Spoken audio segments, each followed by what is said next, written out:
Le débat sur les livraisons d'armes occidentales à Kiev continue de soulever des questionnements dans l'opinion publique.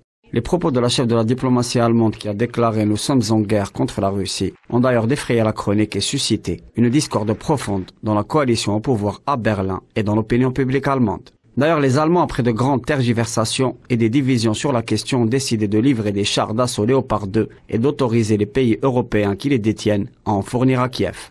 Les Américains ont également annoncé que des chars Abrams seraient acheminés sur le théâtre ukrainien. Et les Britanniques ont également promis des Challengers aux forces armées ukrainiennes. Malgré ces décisions, les questions inhérentes à la logistique et à la formation des équipages restent posées et les premiers chars lourds occidentaux ne devraient arriver qu'au printemps prochain. Toutefois, le président américain Joe Biden, qui devrait se rendre bientôt en Pologne, a exclu l'envoi de chasseurs F-16 sur le front ukrainien. Dans le sillage, Varsovie, qui défend une ligne dure sur le conflit, a annoncé qu'aucune discussion sur l'octroi d'avions de chasse à Kiev n'était menée pour le moment. Pour sa part, le président français Emmanuel Macron est resté plus prudent sur la question des avions de chasse. Il a déclaré depuis La Haye que rien n'était interdit, par principe.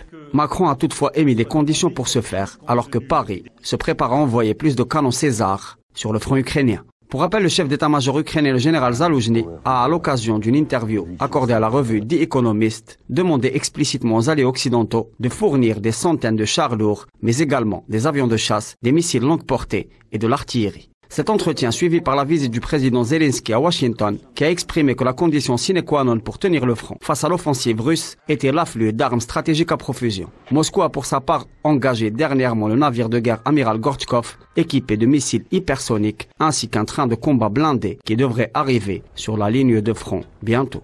Cette nouvelle phase du conflit, qualifiée par beaucoup d'observateurs d'escalade, survient alors que les combats s'intensifient dans la partie orientale et méridionale de l'Ukraine et que l'avancée des troupes russes se fait clairement ressentir sur des axes névralgiques, à l'instar de Bakhmut ou de Soledar, secteurs au cœur du système défensif ukrainien, menaçant d'effondrement tout le système défensif. Un autre indice est la démission d'un entourage proche de la présidence ukrainienne, qui fait également ressentir un affaiblissement de l'appareil politique de Kiev. Les semaines et les mois à venir seront déterminants pour l'avenir du conflit, mais surtout pour celui du vieux continent, qui avance désormais sur des charbons ardents.